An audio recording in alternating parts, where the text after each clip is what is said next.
প্রিয় দর্শক আসসালামু আলাইকুম। দর্শক আপনাদের প্রীতি ও শুভেচ্ছা জানিয়ে শুরু করছি আমাদের আজকের প্রতিবেদন। তো দর্শক আজকে আমরা এক অসহায় মেয়ের গল্প তুলে ধরব, যার নাম হচ্ছে সুমাইয়া। সুমাইয়ার বিয়ে শাদী হয়নি। সুমাইয়া খুব পর্দা করে। তো সুমাইয়ার বাবা নেই, সুমাইয়ার মা আছে। তো মা ও রোগাক্রান্ত, কয়দিন আগে মারা গিয়েছে। তো সুমাইয়া একদম একা হয়ে গেছে। তো সুমাইয়া এখন পাশের এক আত্মীয় দুঃসম্পর্কের খালার কাছে থাকে।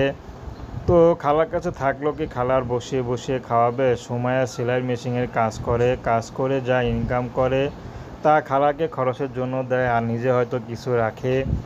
তো সুমাইয়ার বিয়ের বয়স হয়েছে। সুমাইয়া চাচ্ছে না খালার কাছে থাকতে, কারণ খালু আছে, তাদেরও ছেলে মেয়ে আছে। এখানে নিজেকে খুব ছোট মনে হয়।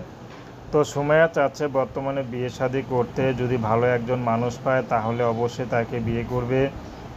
সুমাইয়া গরিব হলেও দেখতে মাশাআল্লাহ বেশ সুন্দরী। তো সুমাইয়াকে বলেছিলাম যে মুখটা খুলে ভিডিওর সামনে আসতে। তো সুমাইয়া বলল, আমি ভাই সবসময় পর্দা করি, নামাজ রোজা পড়ি। তো যে আমাকে বিয়ে শাদী করবে, সারা জীবনের জন্য ভালোবাসে রাখতে চাবে, আমি অবশ্যই তাকে মুখটা দেখিয়ে বিয়ে শাদী করব।